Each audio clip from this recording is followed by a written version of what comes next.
I want to thank the trustees, the administrators, the faculty of MUM for creating an institution worthy of Maharishi's ideals of education, a place that teaches knowledge and experience, the knowledge and experience necessary to be productive in life, as well as enabling the students through transcendental meditation and ancient Vedic knowledge to slack off twice a day for an hour and a half.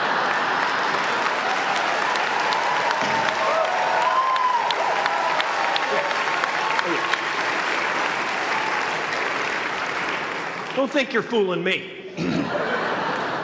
But I guess it has some benefits.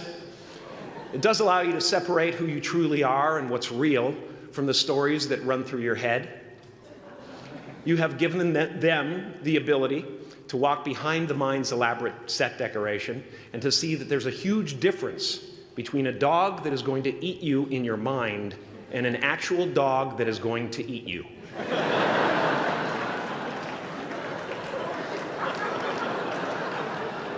That may sound like no big deal, but many never learn that distinction.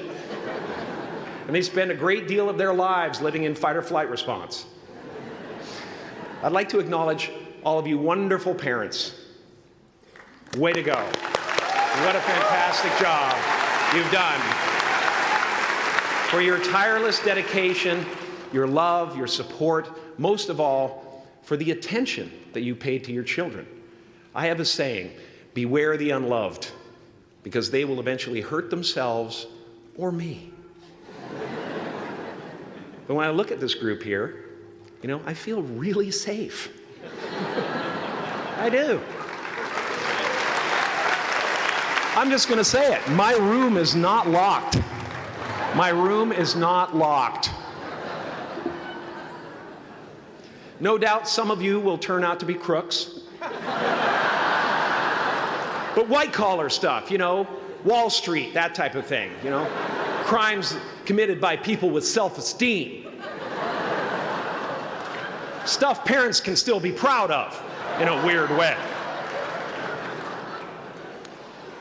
And to the graduating class of 2017, -3, you didn't let me finish. Congratulations. Yes, give yourself a round of applause, please. Please.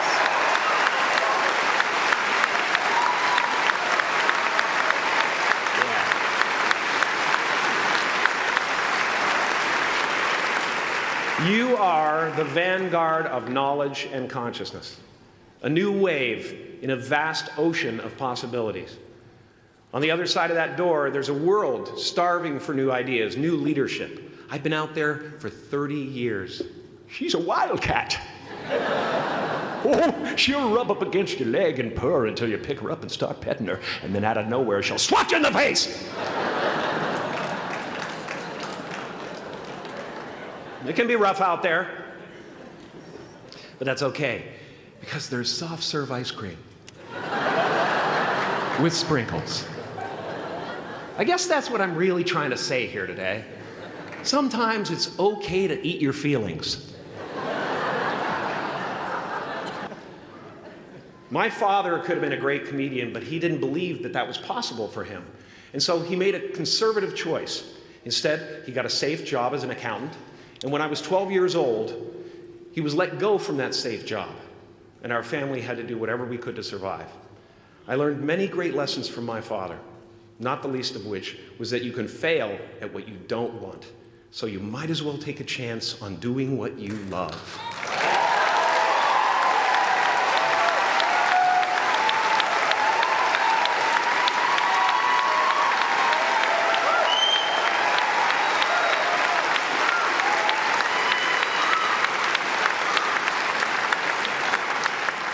It's not the only thing he taught me, though. You know, I watched the effect of my father's love and humor and how it altered the world around me. And I thought, that's something to do. That's something worth my time. It wasn't long before I started acting up. You know, people would come over to the house and they'd be greeted by a 7-year-old throwing himself down a large flight of stairs. They would say, "What happened?" And I would say, "I don't know. Let's check the replay." I'd go back to the top of the stairs and come back down in slow motion.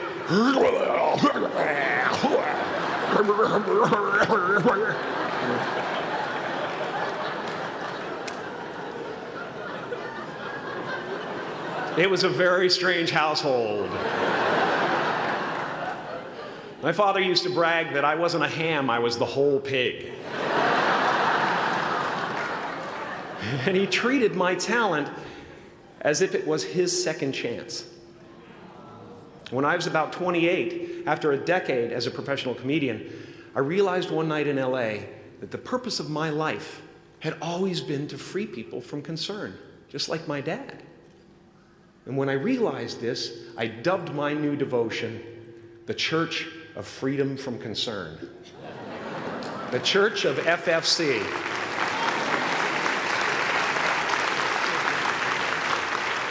And I dedicated myself to that ministry.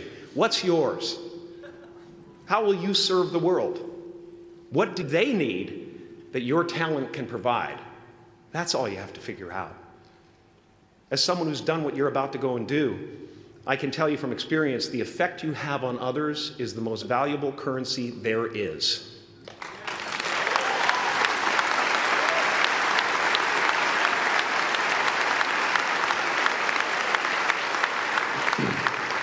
Because everything you gain in life will rot and fall apart, and all that will be left of you is what was in your heart.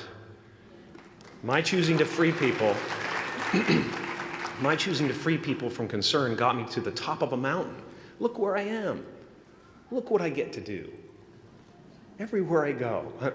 I'm going to get emotional because when I tap into this, it really is extraordinary to me. I did something that made people present their best selves to me wherever I go.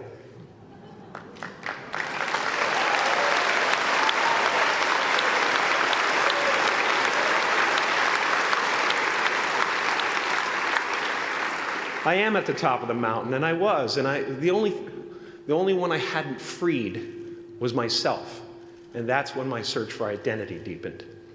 I wondered who I'd be without my fame. Who would I be if I said things that people didn't want to hear? Or if I defied their expectations of me? What if I showed up to the party without my Mardi Gras mask and refused to flash my breasts for a handful of beads? I'll give you a moment to wipe that image out of your mind. But you guys are so ahead of the game. You already know who you are. And that peace that we're after lies somewhere beyond personality, beyond the perception of others, beyond invention and disguise, even beyond effort itself. You can join the game, fight the wars, play with form all you want, but to find real peace, you have to let the armor go. Your need for acceptance can make you invisible in this world. Don't let anything stand in the way of the light that shines through this form. Risk being seen in all of your glory.